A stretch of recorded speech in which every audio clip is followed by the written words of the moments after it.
King Saul gathered an army and took some of the men into the hill country.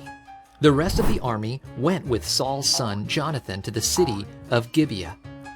Israel's enemies, the Philistines, were in the land. The Philistines came out to fight the Israelites.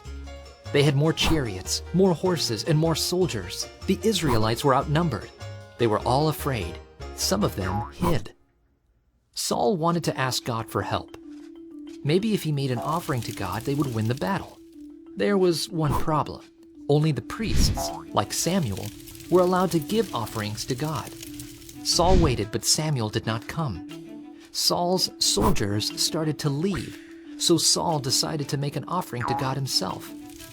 Then Samuel showed up. "Saul, what are you doing?" Samuel asked. "You hadn't come, and the men were leaving me. I wanted to ask for God's help before we went into battle against the Philistines," Saul replied. "You have disobeyed God," Samuel said. Saul was king, not a priest. It was a sin for Saul to make the sacrifice. "You will not be king much longer. God is going to find someone obedient to be king." Sometime later, Samuel came to Saul with a message from God.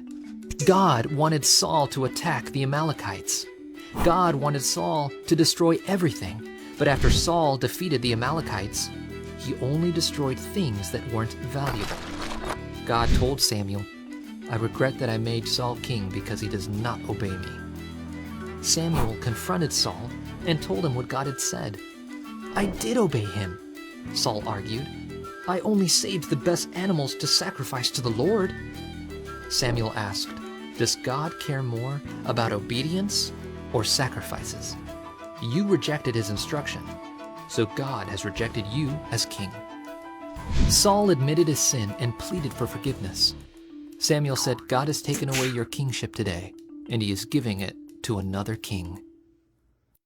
God gave the Israelites a king, but Saul did not obey God. God had a plan to send his son, Jesus.